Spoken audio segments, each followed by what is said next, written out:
I want to introduce tonight's speaker, Jim Polczynski. Jim has worked as a consulting knowledge engineer for various steel companies, including Bethlehem Steel, Lucas Steel, DeFosco Steel, Wheeling Pittsburgh Steel. He developed an interest in the iron and steel industry in Lebanon and Cornwall while renovating and restoring the Cornwall Company store. He currently serves as the president of the Friends of the Cornwall Iron Furnace. He is also the author of Souls of Iron, a history book about the fascinating Coleman family of Cornwall that is, of course, available for sale at the Cornwall Iron Furnace Museum store. Jim is also an avid board game player and collector, and his most recent book, A History of Mystery and Detective Games, 1889 to 1969, is available at Jim's website, which is beforeimthrough.com. So please welcome our speaker, Jim Polczynski. So a couple chuckles came through on the before I'm through. So you obviously got the meaning of the name. It's like projects that I have had in my head for years and years and years that I want to get through. But does anybody know which rock group the word before I'm through comes from? You get extra glass of water at the end or something, right? It's from Jethro Tull. Anybody heard of Jethro Tull? Yeah, so before I'm through, I'd like to say my prayers to anybody that cares. So this is one of my prayers tonight, I guess.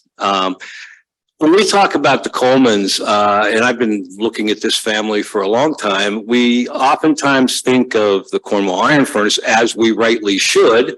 We think of Elizabeth Furnace, as we rightly should, and the Coleman, the royal family of Lebanon, the North Lebanon Colemans. We sometimes forget that the Coleman Empire actually extended into southern Lancaster County and as well as York, but tonight we're not talking about York. We're talking about the Coleman family involvement in the Martic Forge area. So that's the focus, because I think it's a lost story. Maybe we don't have as much information about the operations at the ironworks there as we do from some of the other furnaces and forges. But I think that there is a lot of ground there to do some future research on the history of Martic. So the general area, for those of you that aren't familiar with southern Lancaster County, is basically if you started at, and there's a reason why I'm starting at the Elizabeth Furnace, you went to Lancaster, you basically are taking about a 14-mile trip. And from Lancaster, you have about another 12 miles to get down to Martic. So basically from here, 25, 26 miles away. So we'll bear that in mind as we continue. Bringing it in a little closer, and if I go back, I just want to also point out that you might not be able to read it from there, but that's the Susquehanna River that's coming down there. And there's a little bit of an island that's just to my left of the red locator dot. That's where basically Shanks Ferry used to cross York to try and locate it in a little way there. Also, where it says Martic Forge, I don't know if you can tell that in red from there, but right to the left of that, it says Colemanville. Wonder who that was named after, right? But we'll be talking about both Martic Forge and Colemanville and the distinction between the two and why there actually are two separate locations. But the Susquehanna was right there within just miles away, so materials could be taken, product could be taken over to the Susquehanna River and ferried on down to Baltimore. It was the only almost direct access that the Colemans had to the Susquehanna River. I mean, you could actually take it on through towards Harrisburg from here, but it was a lot further. The immediate area of Martic Forge, sort of at the confluence of the Peckway Creek and this little blue line above Marticville Road. I don't know if you see a little blue road. You probably can't tell from there, but it says Martock Run. So it's a little, it was not as big as and still isn't as big as the Peckway, but at where those two meet is where the Forge property stood. Now, Martock is interesting because the first settlers to what we now know as the Martic area actually called it Martock, and it's from a town in England, Martock, England, that they were familiar with, just like Peter Grubb decided to name Cornwall after his ancestors' homeland in England. So that's where we got the name Cornwall from. They Martock, but eventually it got changed to Martic. And actually in some of the old papers and stuff, you'll see it with a K, Martic, with a CK, but eventually it got reduced just to Martic, as we know today, M-A-R-T-I-C. So I'm not going to spend, I could spend more than this time that we have together just on the origins of the furnace and the forge, but pretty much the focus is from the title, on the Coleman family. But it is important to notice that it was started by two brothers. The older Thomas Smith, who right around the time when the furnace and the forge were built, he happened to be the sheriff, and his younger brother, William, who later became sheriff. Now, they didn't really know anything, as far as I can tell, about the iron industry, and that shows up in the operations as they try to move forward. I won't be blowing a secret here if I just say that the history of Martic Furnace and Forge is just mostly a history of disaster, bankruptcies, failings, people selling shares like left and right just to get out. There's one period of stability during the history of the Martic Forge. Anybody want to hazard a guess who might have been behind that success? Robert Coleman and his descendants. Basically, by the end of the 1970s, it appears that by 79, that the furnace blew out for the last time, but the forge stayed in operation. The Martic furnace was the second built in Lancaster County. Does anybody, other than you, does anybody here know which the first might have been? Elizabeth Furnace. We don't oftentimes here in Cornwall think of that as Lancaster County, but that's the first furnace. So that was the first. Martic is the second. At one point, Robert Coleman owned both the first and second furnaces in Lancaster County.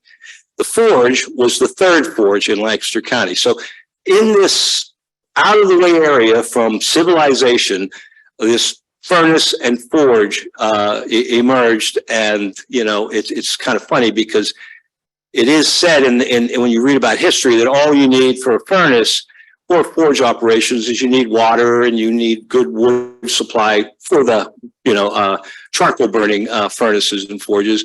And, you need material. And this area had that material. But you read that and then you think, oh, well, okay. But most of them are like Reading, Lancaster. Those are where we find the furnaces today.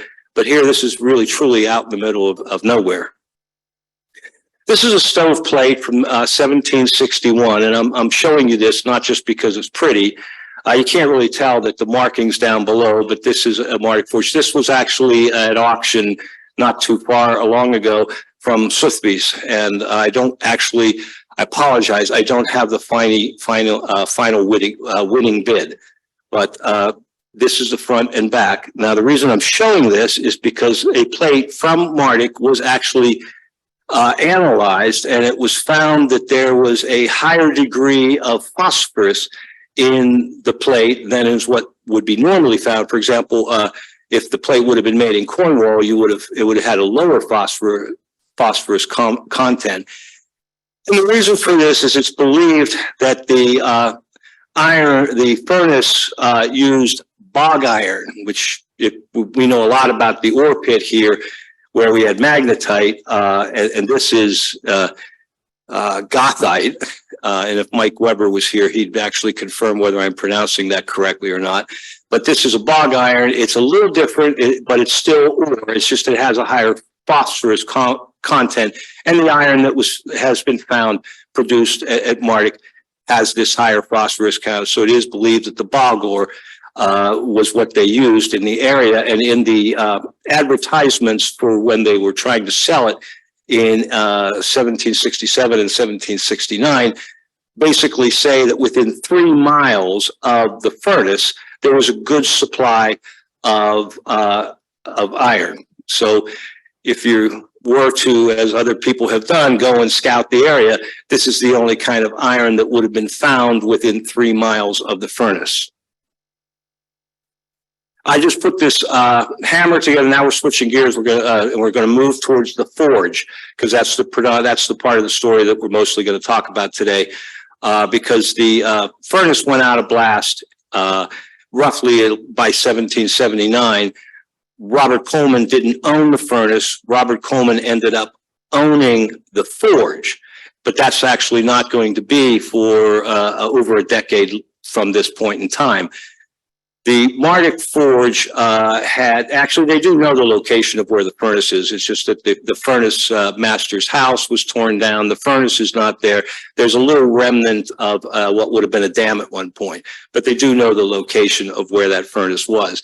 Within 3 miles was the supply of iron, but within 4 miles west, and it actually specifies west, was where the forge was located. So you know where the forge was located at the combination of the Martok Run and the Peckway. So you just go 4 miles west, and I think it's Smithville or something like that, would have been around the location of the furnace. So the furnace had ore supply within 3 miles, and it had its forge 4 miles. This is the hammer that's down here at Cornwall. If anybody's ever toured the furnace, you've seen that in our interpretation center. It's just to give you a visual, and I want you to take note of the fact in the rear of that picture, what do you see? Basically, you see it wasn't steam, it was water powered. The wheel there would have been water powered. All of the operations at Martic were always water powered. And I want to point this out because as we go along, we talk about some of the other I'll call them factories at the ironworks. It wasn't just a forge, it was an ironworks. All of these would have required their own wheels and their own supply of water, which means also they would have all required extra energy supply. So there were a lot of demands placed on the resources that were in the Martic area. Now, this is messy, but the point to take away from this is how, there's words for it, but I'll just say messed up the operations were. On the furnace side, that's on the left side here, it was just as messy as the forge side, which is on the right. At one point, this was so bad that they had to split up the shares of one forge into 35th shares. And then as people started to liquidate their shares and sell them to other people, they were split into they were counted in 24ths.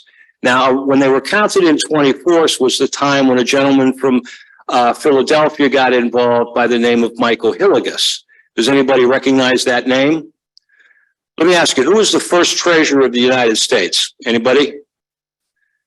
Yeah, did I give it away? Because most people would say Alexander Hamilton, but he wasn't. Now, when Hillegas started, it was actually the United Colonies, and then when they made the change to the United States, he was our first treasurer. And actually, he was a very wealthy man. He invested in a lot of projects, not just, ironworks, but he also was invested in another iron operation not too far from here, Elizabeth. And when Robert Coleman, we all know that Baron Stiegel had Elizabeth Furnace at one point, and because of his shrewd management skills, he went bankrupt, right?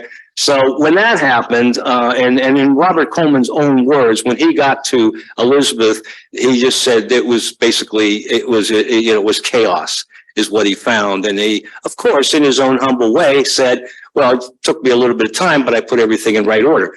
And which is, in fact, he did. When Robert Coleman ran something, it was run proper and it was run correctly. But if you'll notice, there's one box that's a little bigger that says Coleman and Eggy. Now, this is a very small world at that time. I don't know if anybody knows the name George Eggy or not, but George Eggy was the nephew of Baron Stiegel. And when he was only 11 years old, Baron Stiegel brought George and his brothers up to live with him, basically, and he trained them in the iron business. Now, Baron Siegel did make some quality iron. He just overextended himself. And when that happened, the Stedman brothers, who he was in business with, and they were from Philadelphia, owned 2/3, and Michael Hillegas bought the other third. Now, during the Revolutionary War, Charles Stedman was a loyalist, so we don't necessarily like him, right? So he stuck with the British. In fact, actually, he fought for the British, and he wrote what was considered to this day even one of the best respected works on the military history of the Revolutionary War from the British point of view. Now, his brother Alexander might have written it a little differently, but Charles's third share ended up in the hands of John Dickinson, and that's a whole nother story. But basically, Robert Coleman bought out John Dickinson in 1780. He bought out the Stedman on 84, but it was 10 years until he bought the third that was still in the hands of Michael Hillegas. So these two people were essentially in business for a long time. So what do they have in common other than the fact that Hillegas held 1/3 of the mortgage on Elizabeth Furnace till it could rightly become all owned by Robert Coleman? Hillegas also had bought shares in the Martic Forge. I'm pointing up there like that previous diagram is up there, and it's not. But Hillegas ended up selling his shares in the forge to George Eggy and Robert Coleman.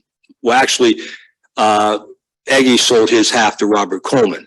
So Eggy, who was Baron Stiegel's nephew, also started the Robisonia furnace, also took over operations at somewhere nearby you might recognize Charming Forge. So Eggy was a very skilled iron master, and he was a very good businessman. And Robert Coleman and Eggy were in partnership at Martic for 10 years. So they got along, one could assume, because their operations were successful. There was no more splitting up, no more bankruptcies or anything like that. The interesting thing is, and this is a picture of some old pictures of Elizabeth Furnace. Right now, you can have an amazing wedding in the back of that location on the top photo. I don't know if anybody's looked online to see any pictures of what Elizabeth Furnace currently looks like, but it's really looking really sweet. So before we talk about Eggy and Robert Coleman parting ways, let's talk about another nephew. Let's talk about Robert Coleman's nephew, Edward Brien. I don't know if anybody ever heard that name or not, but you might have heard the name General Hand, very famous general from Lancaster. He had a daughter by the name of Dorothy. Guess who married Dorothy? Straight up there.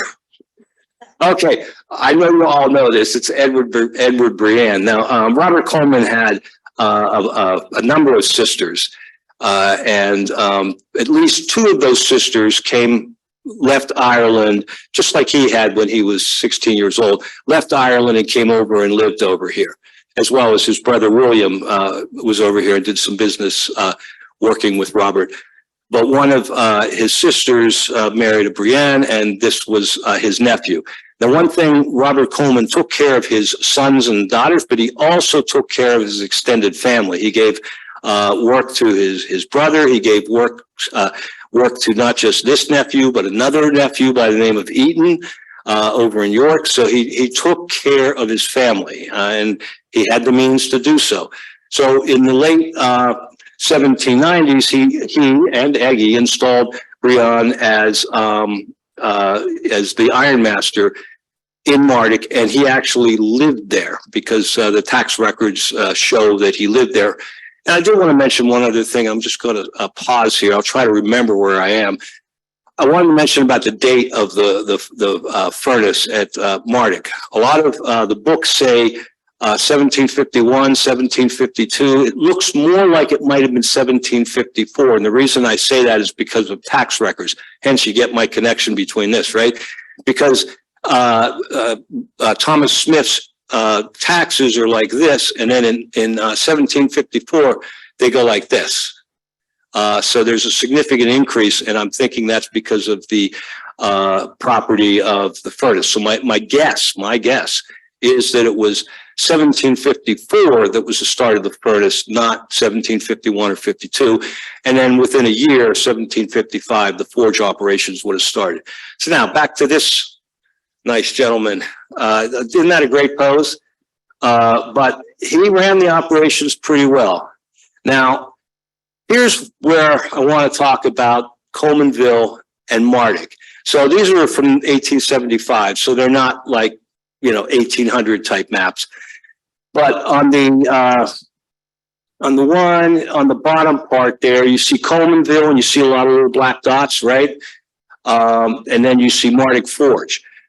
That's 0.9 miles away. So you got Colemanville, and you can see even underneath the larger of the maps, it says, I don't know if you can read it, but it says Forge and Rolling Mill. I don't know if you can read that.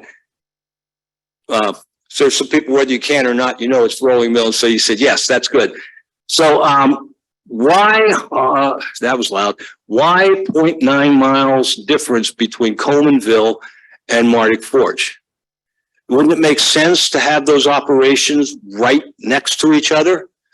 So here's, remember I said that he's in Coleman's in business as partnership in Martic Forge with Eggy. So Eggy was not part of the partnership on Colemanville. That was all a Coleman property. So Coleman wanted to expand and put a slitting mill in and a rolling mill and eventually a nail factory. And that was not part of his partnership with Eggy. So that's why there's 0.9 mile difference between the Martic Forge and the Colemanville. I don't know if you've ever driven down there or not, but I drove down there a number of years ago. And as a point of reference, I was looking for the Martic Hotel. So I'm driving around all over the place. I don't see the Martic Hotel. I stop and ask a post person who's delivering mail. I say, can you tell me where the Martic Hotel is? And the person says, oh, that's 1.5 miles up that road. So I go up that road, I drive up, I see no Martic Hotel, I drive back down, and I finally stop and ask somebody else, so that burned down a few years ago. So it's like, never always, and just one more little tiny aside. Robert H. Coleman, you all know that name from local, he's the one that went bankrupt out of the only one that went bankrupt out of the Colemans. Well, his sister, Anne, married Rogers, and so they had this estate, Cornwall, up in Hyde Park. And I was lucky enough to get an invite to go in and see it. But when I left, I thought, well, let's just play a little game. And my wife and I stopped some people that could see Cornwall, like just right there. And their name of their street was Cornwall Street, right? And so I said, do you know what Cornwall is? And they're like, oh, I don't know what it is. And it was like, they could have, probably not quite thrown a baseball at it, but pretty close. It was right there, but they didn't know. So people don't always know. If you're going out ever looking for historic sites, don't trust the local people. They might not know. Send me an email, ask me. No, I'm just kidding. So now we're going to take a little pause here, and something sad happened in 1825. Robert Coleman passed away. Now he had, at that point, 4 living sons that were, William is about basically like 50 years old. They're kind of on the older side. And he left. This is interesting. He left Edward, William, and James, each with 1/3 of Martic and some other properties like Elizabeth Furnace and some other properties.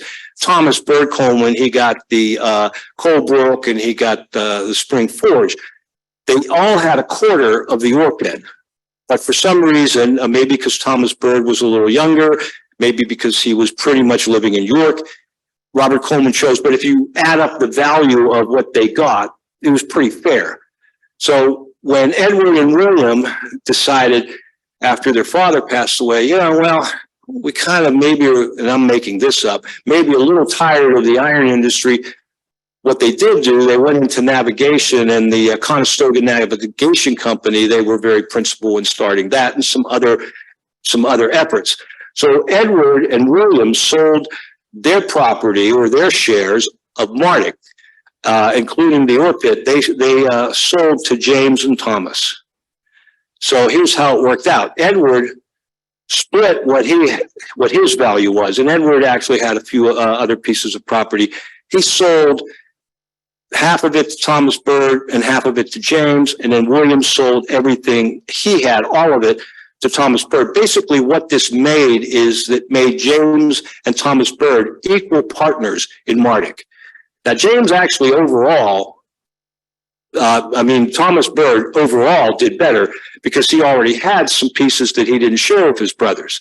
And that became really important later on as they start to have disputes about the ore pit. But for now, Martic Forge, James and Thomas are partners. That's probably a bad picture of James. I might have to ask the owner if I can get a better picture sometime. But so essentially, things are going well. James, Coleman and Company, is formed. Thomas and James are like, they're working well together. But unfortunately, in 1831, James passes away very young, and it's really a shame to the family. All his kids are little, so his estate basically, it goes to the orphans court, which was what always happened back then. But all of his two sons and his daughters, they all become equal owners of what he owned. Thomas Bird, though, apparently doesn't like Harriet Coleman, Harriet Dawson Coleman, and he files for partition between everything that James and Thomas Bird own in common. And the petition's granted. And they pretty much come up with what is called purports, P-U-R-P-O-R-T or P-U-R-T, purports. I don't know, I'm screwing that one up.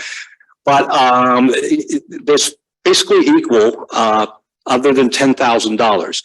So Thomas Bird's going to have to pay James's widow another $10,000. Eventually, though, she says it's not enough, and he ends up paying her an additional $20,000. But the properties are pretty equal. But what ends up is that James now completely owns the Martic Forge and the Colemanville property. I should have mentioned also that Robert Coleman bought out George Aggie's half back in 1803, and in 1804 he sold half of the operations to Edward Brien.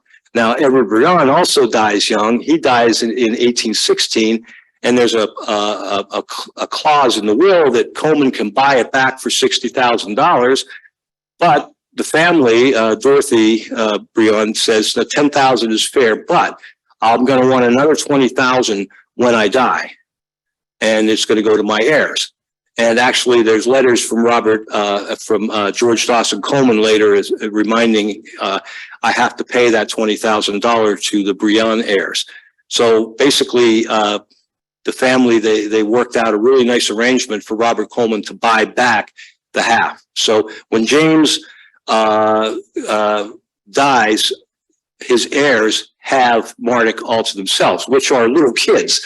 So it's basically managed. Harriet Coleman, she found good quality people to manage all of the properties, including the Elizabeth Furnace. Robert Kelton was a name that you'll find, who was a manager at Martic. He actually ends up later representing Robert and Robert and George later in their selling of ore. So they had good quality people down there running things. What was I going to say? So Robert and George buy out their sister's shares. And there's a record of the amount of money. It's actually in my book. I just don't remember it off the top of my head. But they buy out their sisters. And then Robert and George, they build the North Lebanon furnaces. They bring the first one online in 47, the second furnace online in 48. And they're the first anthracite furnace in the hot blast anthracite furnace in Lebanon County. It's very expensive, a lot of money, and it's very productive. It blows away, the coal blast furnaces in terms of productivity. So they eventually sell in the 1850s. They sell the operations. Elizabeth, they shut down the furnace at Elizabeth, and they sell the Martic and Colemanville properties. At the time that happened, there were four originally in 1767, which was the first time that Martic was put up for sale. They had 4 fires, and those are like little furnaces. They're not like big furnaces like these 30-foot stacks, but they're 4 fires that can reheat and that sort of thing. And they had 2 hammers. We saw a picture of a hammer earlier. If you drop down a little bit, by 1850, they had 7 fires, they had 3 hammers, and they had 65 workers. Those 65 workers are spread across all of the operations. In 1801, they added a slitting mill. In 1804, a rolling mill was added. And then they added a nail factory. And then in 1831, the year of James Coleman's death, they added a steel conversion. Now, in basically around by 1850, there were only 13 furnaces in the state of Pennsylvania that made steel. Half of them were down towards Philly, half of them roughly were out towards Pittsburgh. Only 2 of them were in the middle, and that was the Martic, and that was across the road, the Castle Flint Forge, which had previously been Palmyra that Thomas Bird Coleman had done. So now they were combined doing about 400 tons of steel in the year 1850. But the point is that there were only 13 furnaces making steel in the state of Pennsylvania at that time. Now that will change in a few years. There's somebody called Andrew Carnegie and some other people like that. That'll change, but in 1850 that was the case. They made bar iron, they made split rod, and everything, and this is what I mentioned earlier, everything was water powered. So you had slitting mills, you had rolling mills, you had nail factories, you had normal hammers, and they all needed a wheel, and they all needed water, and they all needed fuel. This was a big operation. I don't know about you, but normally you think of a forge as, oh, it's maybe if I were to stand here, maybe go back of the wall and this row of chairs, that would be my forge. But this was a big operation. This room wouldn't be able to contain all of the ironworks operations down in Martic. So I don't want you to think that this was a primitive operation. This was a very sophisticated, very involved, requiring 65 workers type of operation. So this was very substantial. And the interesting thing is, I mentioned earlier, 14 miles from Elizabeth to Lancaster, 12 miles from Lancaster down to Martic, the iron from Elizabeth Furnace sent iron, pig iron, down to Martic, and that's what they were using. And there are books that show the amount of iron that was hauled down, and they would have stopped it in Lancaster because the horses would have needed a rest and that sort of thing. So they oftentimes would have a billing slip to go from Elizabeth to Lancaster, and then a separate billing from Lancaster down to Martic. So the fact that there wasn't a furnace down there, it didn't much matter. It was basically there was a nice furnace up here that the owners were able to take advantage of. So they shipped the pig iron down there, and the nails were very productive. Now, eventually, advancements in nail technology, and they went more and more and more towards automation on the nail factory, and the operations were probably going to be not needed, especially as the anthracite furnaces were coming up, and they were making a lot of products at the anthracite furnace that where should they put their money? And they decided they were going to sell the Martic operations. And before they did that, George Dawson Coleman started to sell off different pieces of property, and because they owned a lot of land there, there's around 4,000 acres on the Martic Forge side that were owned, and another 4,000 roughly on the Colemanville side. So the Coleman family had 8,000 acres or so of property down there. And actually, if you read the deeds of Colemanville and Martic Forge, Colemanville, and you got to stop at a Spanish oak, and you got to go 9 perches here, and then you got it's amazing how much Spanish oak we had in this state at one point in time if you read through the old deeds. But the Colemanville land touched Martic Forge on numerous points, so that they defined the property of the one based on where the property ended on the other. So Colemanville and Martic Forge pretty much at that point in time were almost like two counties. They basically touched each other on many points. Now, George Dawson started to sell off pieces of the land that weren't being used prior to selling the ironworks. And as they got to the point where they sold the ironworks in 55, they sold to a man by the name of George Steele. Guess what George Steele did shortly after he bought the property? He went bankrupt. And then he sold it to somebody else, and guess what he did? He went bankrupt.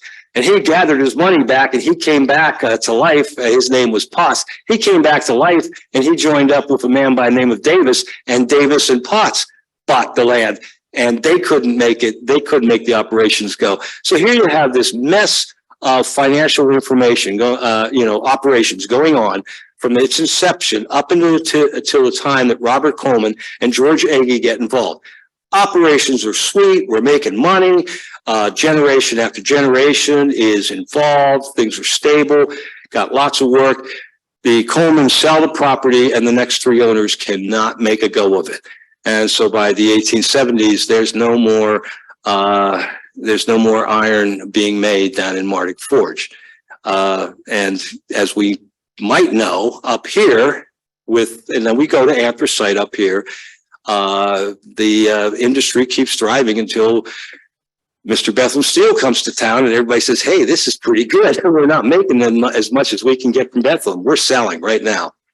But this is a long period of time that the Coleman family is able to run their operations successfully. And Martic Forge, I think, deserves our attention, just like the North Lebanon furnaces and just like the Cornwall furnaces deserve our attention and studying and learning from. I think that we leave out the Martic operations, and not intentionally, but it's just that it's 26 miles away.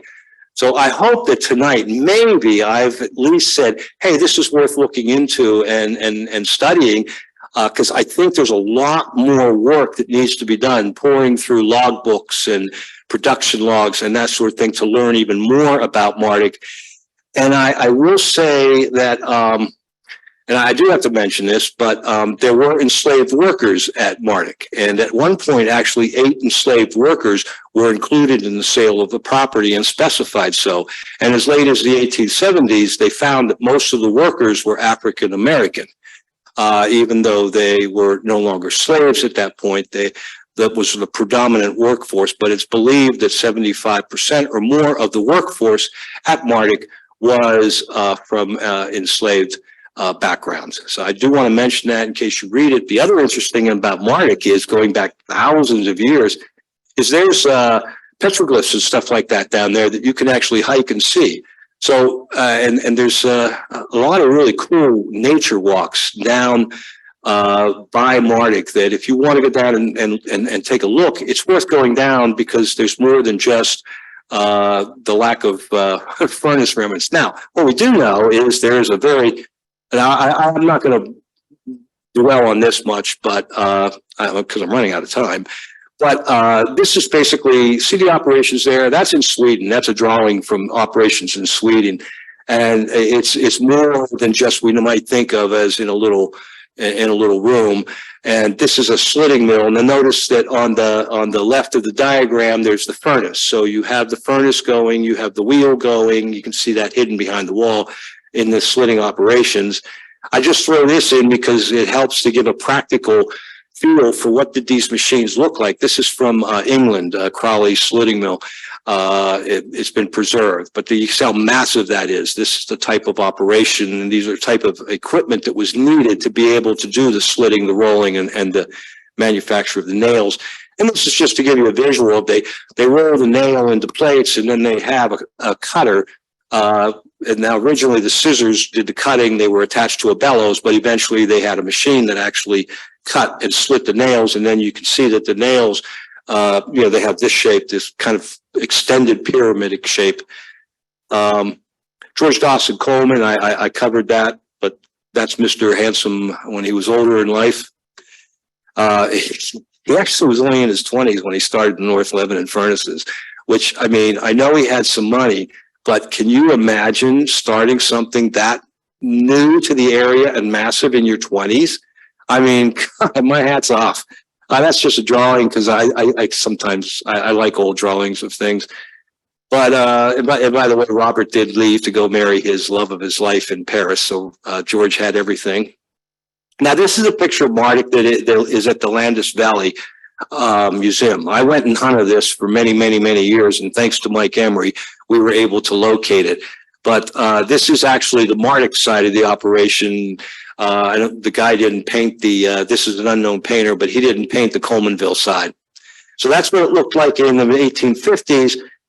1900s, not a lot of difference, just a few missing buildings, right? I'll go back. See that? Now the building in the background, though, is really pretty cool, and it still stands. And that's what it looks like today. Yeah, I went down to, I wanted to get a tour of the building, so I drive down, and the same day that the post person gave me the wonderful directions, and I knock on the door, and these two girls, teenage girls, opened the door just a crack, and I mean, you could tell they had a rough night, and I said, "Is it possible for me to see where my parents are now?" No kidding, you had a party last night, didn't you? So I did not get inside because they didn't know if maybe their parents had sent me or not to inspect things. So I didn't get to see the inside, but the outside is pretty incredible. And thank you, because there wouldn't be any reason for me to come out tonight if you weren't going to be here. So I really appreciate the fact that you came out to hear me babble on about some things like this. But I really do enjoy it, and I hope you enjoy it as well. So thank you very much. Yes. What's that? Go fight. Go fight. No, go fight. Go fight. See, and I had the A. So thank you very much. And I didn't even need Mike Weber. You were able to do that for me. Yeah. Wasn't that a steeple plate? No, that was a Martic plate. Oh, they all put their names on it. But if you look the MC on the plate, and then on the top, that's the Martic indication. And on the bottom, you see where it says, and well, of course, they misspell Forge the way we do today. But then they have Lancaster County underneath that. But that was actually a Martic plate. Yeah, I've tried to find how much, but you know, sometimes when an auction ends, they don't tell you how much it sold for. So, but it's interesting. Henry Mercer actually down at Mercer he has one down in Doylestown among the 100 plates that he has, if you could see. But I will say he does have an Elizabeth furnace plate leaning up against this wall right here that is very clear to see. Anyhow, yes, sir. At the furnace, they have found figurines. And according to what I've read and listened to you, the furnace stopped around 1779. It's just an estimate because there was a tannery that was put in place there, and that, I mean, it's just an estimate. There's yeah. So the forge then had to rely on Elizabethtown in 17. No, and that's an interesting question where they got their iron from, and yes. Oh, thank you. Repeating the question is that if Martic Furnace actually did shut down in 1779 as believed, and Robert Coleman didn't supply pig iron from Elizabeth Furnace until a few years later, where did they get the furnace from? Now, the thing is that they do believe is that the ironworks were actually not operational during that time. If they would have been operational, they could have actually gotten iron from the other side, from the York furnace across the two ferries that were run by regularly, but there's no evidence for that. The belief actually is that the ironworks were out of operation, and it was so dysfunctional when you look at the financial transactions that it is consistent that maybe, I mean, it's believable that it was not running at that point. The other thing was, there was a stoveplate Martic sold.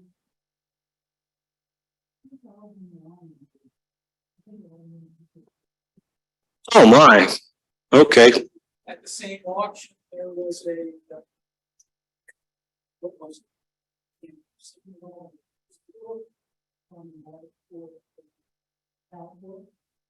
1700. We don't really need to, I think, Oh, wow. Where was I in 2009? not there. Clearly, no, I'm glad you mentioned that. Tracking this stuff down is going to require hundreds of hours of work. But it needs to be done. Thank you. So I can tell you more about that. Oh, cool. Yes, sir. Are there any ruins of Martic Forge abandoned in the woods that can be found?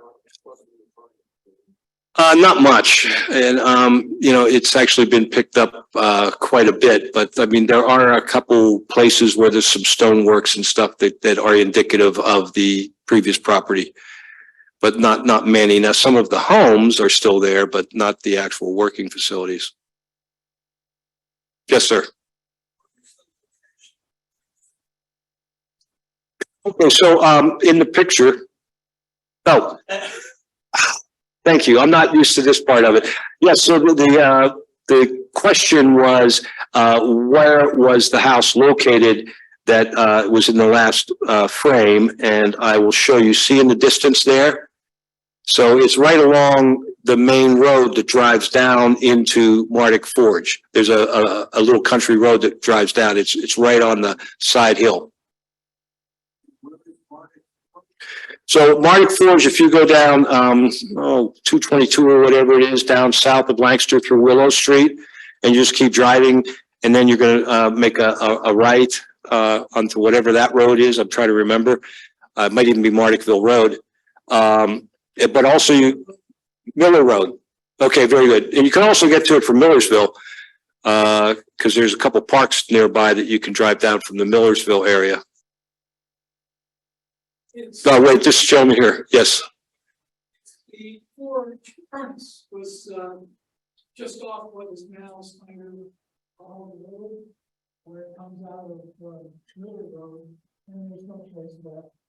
The forge where the furnace was just now mills and other things. Even the furnace master's house by the early 1900s was in disrepair, and that eventually got knocked down too. So there's hardly anything there. Yes, sir. I have two unrelated questions. The first is right north of Rickerville on 501, there is a Coleman chapel. Yes. Now, what Coleman is that? How does he fit into the? Well, that's Craig Coleman and his brother that own that. But the question is, just north of Brickerville, there's a Coleman chapel, and what is that? So there's two descendants of the Colemans own that, and they have restored that was the location of the Elizabeth furnace. Yeah, and the coal house is still there, and the Hessian barracks and some other their pieces. They've restored the property and is now open as a wedding venue and meeting venue. Yes. Okay, question two, and don't get repeated. You said Bethlehem Steel kind of wiped out the market for the market point. Did I get a time gap? No, actually, if I said that, I apologize. That would have been, so the interpretation was that I had said Bethlehem Steel wiped out the Martic Forge operations. That would not be correct. If I said that, I apologize. But what did happen with the Martic operations was, given the owner, George Dawson Coleman at that time, his commitment to the new hot blast anthracite technology, it led him to the financially wise decision to both shut down the cold blast Elizabeth furnace as well as the Martic operations in put all his money into the operations of the North Lebanon furnaces. That's, yeah. I'm not responsible. I signed a disclaimer beforehand. I'm not entirely responsible. Yes. I mean, I've heard of it, but where at in Palmyra? Oh, actually, it was called Palmyra Forge as a reference. So the question was about Castle Finn Forge and where it was located and everything. So it wasn't that it was located in Palmyra. So you wouldn't want to be driving through Palmyra down here looking for it, but it was a reference to the mythological reference to Palmyra. You know, and well, maybe that's not, but the historical old Palmyra, you know, biblical times kind of thing. And then Thomas Bird Coleman, when he bought that property, he renamed it Castle Finn in honor of the area where his father was from. Yes. Sorry, this is not a question particular to Martic Forge, but Forge, but since you are an expert, is there any analysis of how consequential Coleman's Forge and Furnace were to the revolution?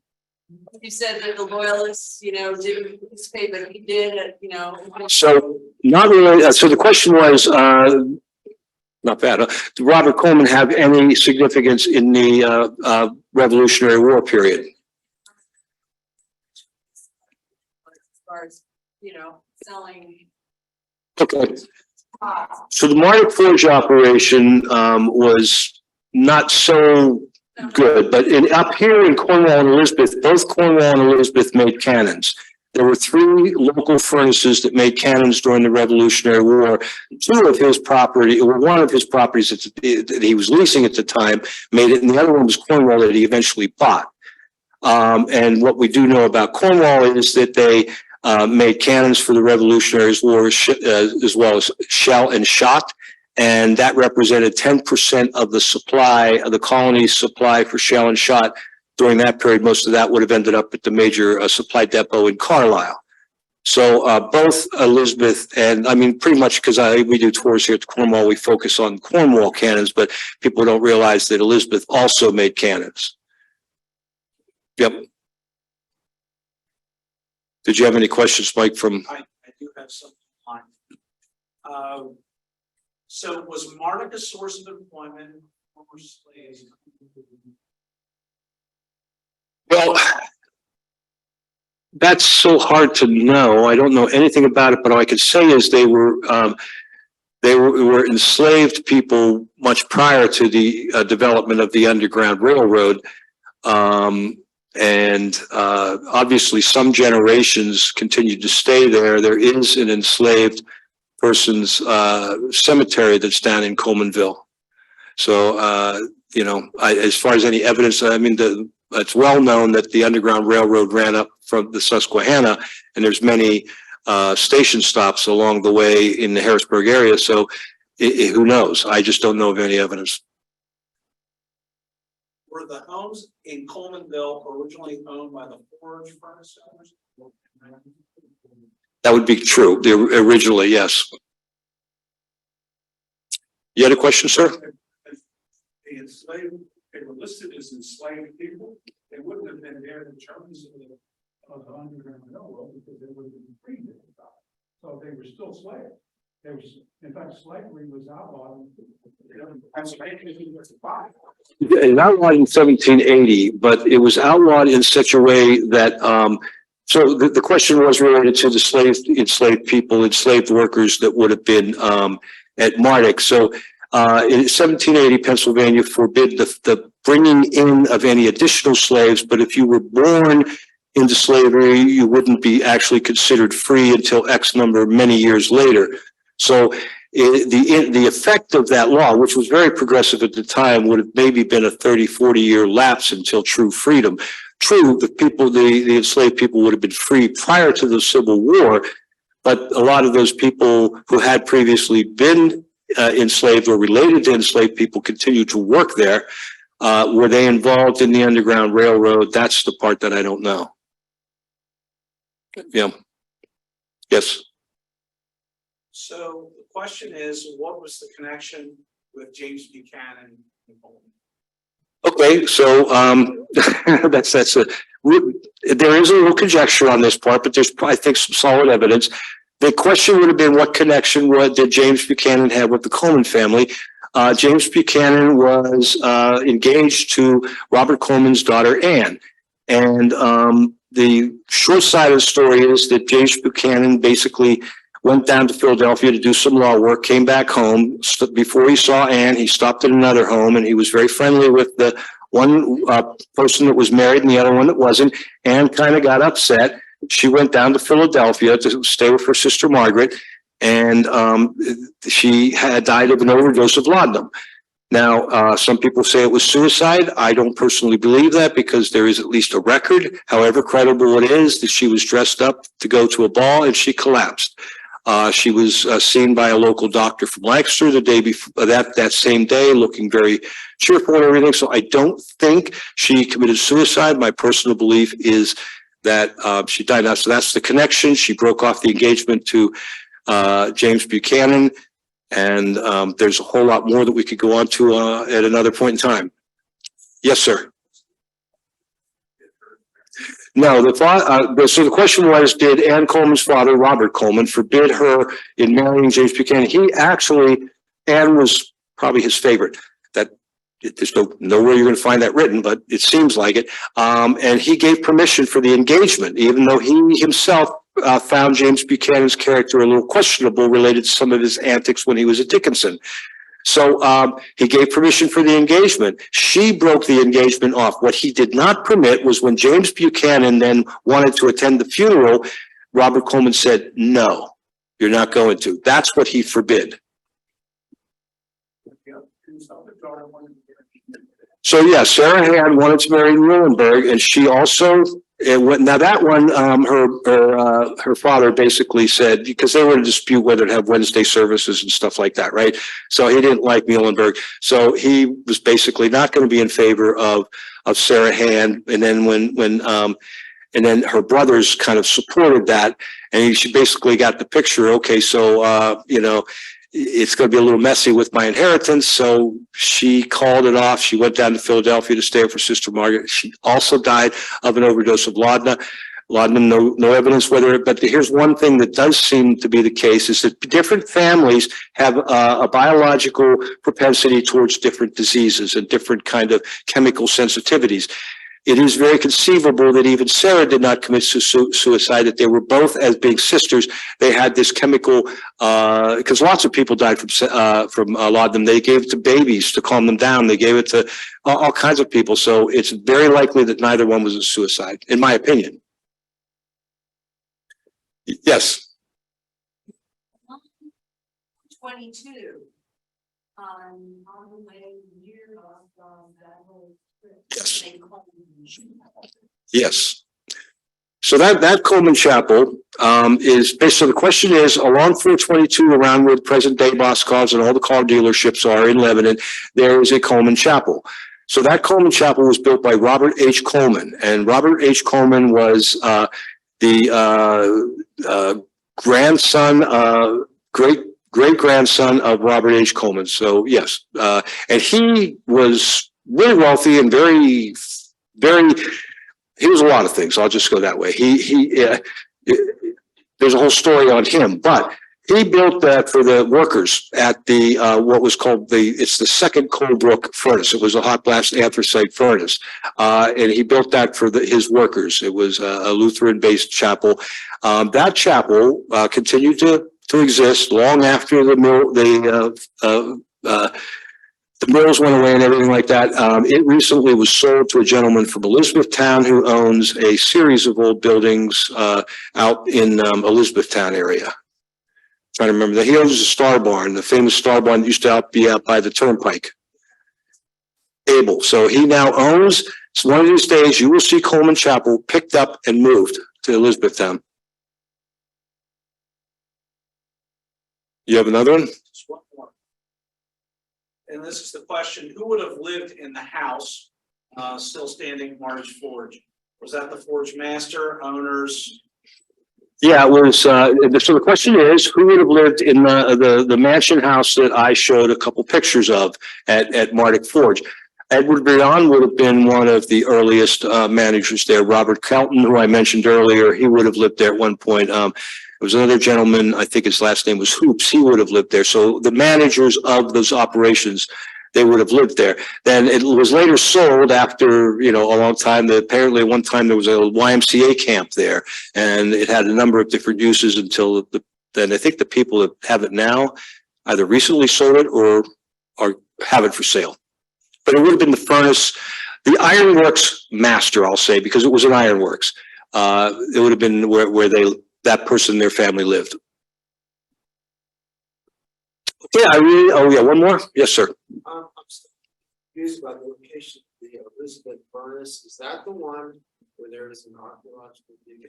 It's an archaeological dig. As far as No, the Christmas tree is actually a little bit further away. It was at one point all part of one property. And it's now, it's got, went up for auction a few years ago, and saw a group of some people from Lebanon, they bought the fruit Christmas tree part.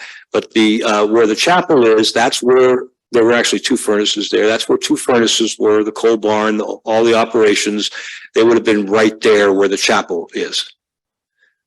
Does that help?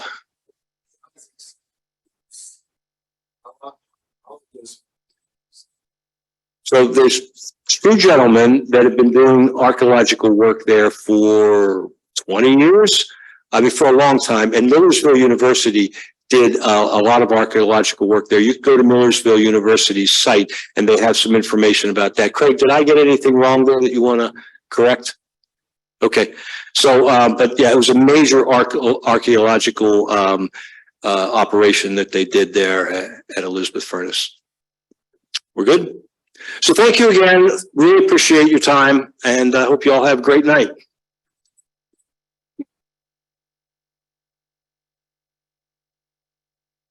Well, thank you everyone for coming tonight. As you see, Jim has really delved in and knows a tremendous amount about the Coleman family and these different works. These were always very complex business dealings. So trying to make something as complex as a business, even, like Martic, is a pretty difficult thing to do because it was just such a changing piece. And so many of these ironworks were this way. It's kind of like the old joke about, you can't tell the pitchers from the catchers without a program.